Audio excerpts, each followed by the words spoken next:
দুইটা কারণ। একটা হলো আমি নিজে জানি না, আর একটা হলো আমি যখন আসি রাস্তায় 3 ঘন্টা আমি জ্যামে আটকেছিলাম। ওই মহিলা শ্রমিক যে গার্মেন্টসের, তাদের স্ট্রাইক ছিল জাহাঙ্গীরনগর বিশ্ববিদ্যালয়ের সামনে, অন্তত 10 কিলো বন্ধ। তো ফলে আমি আসতে পারিনি। আর আসলেও আমি ওখানে যেতাম না, কারণ আমাদের কোনো বিএনপির নেতা এটা জানে না এখানে সম্মেলন হচ্ছে। এই যে বিএনপির প্রেসিডেন্ট, বিএনপির সেক্রেটারি, বিএনপির সমস্ত নেতৃবৃন্দরা তো এখানে আছে। কিন্তু তারা তো অনেকবার বলেছেন যে আমরা তাদের মুঠোফোনে যোগাযোগ করি, না কোনো না, কোনো এটা ঠিক না, মিথ্যা কথা বলে। থেকে কেনার কোনো আহ, সুযোগ দেওয়া হয়েছে কিনা? আমরা তো জানি না, তোর কেনার কি প্রশ্ন, আমি তো এটাই বুঝলাম না, কি প্রশ্ন করো কেনটা। এটা আপনি কি কোন চোখে হ্যাঁ, দেখেন? না, এই কমিটির সাথে আমাদের কোনো সম্পর্ক নাই। আমি নিজে মূল 5 নম্বর ওয়ার্ডে মূল সেক্রেটারি এবং মূল বিএনপির কোনো সম্পর্ক নাই। এখানে দেখো বিএনপি, এই যে 5 নম্বর ওয়ার্ডের সেক্রেটারি, ও কিছু জানে না। আমি অবগত। তো ব্যাপারটা এরকম আর কি। এখন ঘরে, হ্যাঁ, মন গড়া কমিটি ইয়েতে বলে, এবং কোনো ওয়ার্ড কমিটি হয় নাই। ওয়ার্ড কমিটি না করে পৌর কমিটি করেছে। দিস ইজ ভেরি আনফরচুনেট, এবং এই কমিটি আমরা মানি না, মানি না, মানি না। না, যে ব্যানারে আমার নাম আছে এটা আমি জানি না। আমাকে কেউ দাওয়াতও দেয় নাই, আমাকে কেউ বলে নাই। আর পৌরর সম্মেলন হচ্ছে এরকম একটা শিডিউল আমি ফেসবুকের মাধ্যমে দেখেছি।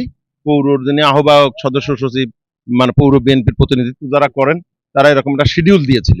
এবং সেই শিডিউল দেওয়ার পরে আমি যতদূর জানি, আমাদের হাশেম কমিশনার, তারপরে কালাম কমিশনার সহ আরো অনেকেই চেষ্টা করেছিল ওই শিডিউল অনুযায়ী নমিনেশন ফর্ম তুলবে এবং তারা প্রতিদ্বন্দ্বিতা করবে।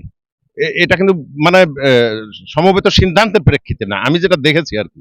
ওরা আমার সাথে একটু মত বিনিময় করেছিল এবং ওরা গেছিল ওই নমিনেশন পেপার নেওয়ার জন্য। নমিনেশন পেপার কেনার স্থান বোধহয় ছিল জেলা বিএনপির কার্যালয়, এবং ড্রপিং এর স্থানও বোধহয় সেখানেই ছিল সম্ভবত আর কি, আমি জানি না, যেহেতু পৌর ইউনিটের সাথে আমি সম্পৃক্ত না। তো ওরা আমাকে বলছে যে ওরা নমিনেশন ফর্ম আনতে যে ওই দিন নমিনেশন পায় নাই, বিকজ ভোটার লিস্ট কমপ্লিট নাই। নমিনেশন ফর্ম দিতে চেয়েছে, তখন ওরা বলছে যে তাহলে ভোটার লিস্ট সহ দেন। তো তখন বলছে ভোটার লিস্ট এখনো কমপ্লিট হয় নাই, তাহলে ভোটার লিস্ট কমপ্লিট করে পরে দেবো। এতটুকু আমি জানি। তারপরে সম্মেলনের ডেট অনুযায়ী গতকালকে যেটা হয়েছে, এবং আমাকে বিশেষ অতিথি হিসেবে ওখানে ব্যানার উপস্থাপন করা হয়েছে, এইটা সম্পর্কে আমি টোটালি অবহিত না। এই সম্পর্কে আমাকে কেউ বলেও নাই যে আপনি এই অনুষ্ঠানের বিশেষ অতিথি, আপনার দাওয়াত থাকলো, অথবা আপনি আসবেন, বা আমার সম্মতির তো প্রয়োজন আছে। আমি একটা অনুষ্ঠানে অতিথি হিসেবে যাব, যারা অনুষ্ঠানের আয়োজক নিশ্চয়ই তারা আগে থেকে আমার সাথে যোগাযোগ করবে, তাই না, বলবে আমাকে, অফিস করবে। আমি যদি সেটাকে সময় কুলাইতে পারি বা আমার রাজি থাকি, তাহলে সম্মতি দেব। আর যদি আমার কোনো ব্যক্তি সমস্যা থাকে, অন্য অসুবিধা থাকে, তাহলে আমি সম্মতি দিব না। এ জাতীয় কোনো ঘটনা সেখানে ঘটেই নাই আর তার কি। মানে আপনি কিছুই জানেন না, আমি এটা সম্পর্কে অবহিত না। এটা আমরা, তবে রাজনৈতিক অভিজ্ঞতা দিয়ে আমি যেটা বুঝি, এগুলো একটা ভাওতাবাজির অংশ, আর কিছু না। এটা মানুষকে বোঝানো যে এরা সবাই ছিল সেখানে, এটা বোঝানোর চেষ্টা করা আর কি, অপচেষ্টা। কিন্তু ওটা তো মানুষ বোঝে, মানুষ তো বোকা না কেউই, তাই না?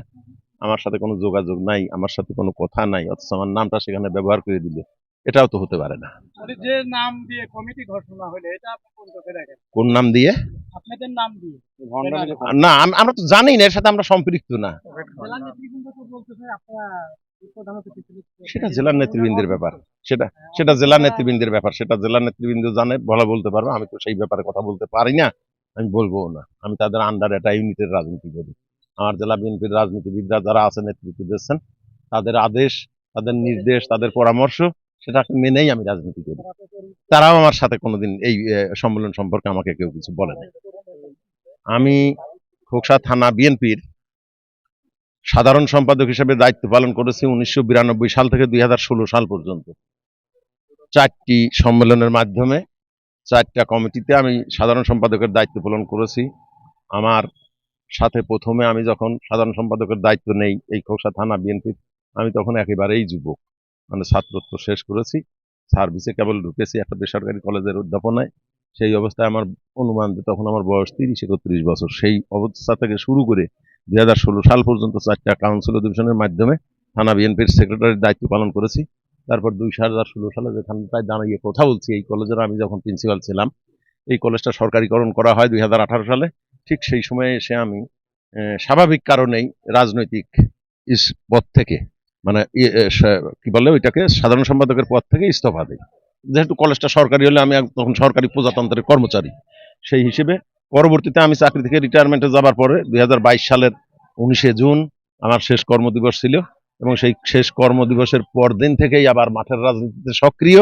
সেই সক্রিয়তা বিবেচনা করে মাঠের রাজনীতির আন্দোলন সংগ্রামে আমার ভূমিকা দেখেই হয়তো আমার নেতৃবৃন্দ, জেলা বিএনপির নেতৃবৃন্দ, সুযোগ্য নেতৃবৃন্দ যারা আছেন তারা হয়তো আমার কর্মকে মূল্যায়ন করেই পরবর্তীতে আবার এই 2025 সালের জানুয়ারি অথবা 2024 ডিসেম্বর হবে আমার এই মুহূর্তে স্মরণ নাই। আমাদের আহ্বায়ক কবে, বর্তমান আহ্বায়ক কমিটি কবে অনুমোদন দেয়, সেখানে থানা বিএনপির সদস্য সচিব হিসেবে পুনরায় আমাকে দায়িত্ব দেয়। আমি সদস্য সচিব হিসেবে এখনো দায়িত্ব পালন করছি। থানা নাম সম্বলিত তালিকা তৈরি করার কাজে নিয়োজিত আছি। এখন এইগুলো করার পরে ওয়ার্ড সম্মেলন, ইউনিয়ন সম্মেলন, থানার সম্মেলন হবে। যদি সেখানে কোনো সঠতার আশ্রয় কেউ না নেয়, যদি সেখানে প্রকৃতই দলের নেতা কর্মীদেরকে দিয়ে কমিটি করা হয়, তাহলে আমার বিশ্বাস যে খোকসা থানা বিএনপির 9টি ইউনিয়নের সর্বস্তরের নেতা কর্মীর সমর্থনে আবার আমি দলের সাধারণ সম্পাদক হিসেবে নির্বাচিত হব। এটা আমার বিশ্বাস। রাব্বুল আলামিন আমাদের সকলকে হেফাজত করুন। আপনারা ভালো থাকেন। আপনাদের প্রশ্নের জন্য আপনাকে ধন্যবাদ। আল্লাহ হাফেজ।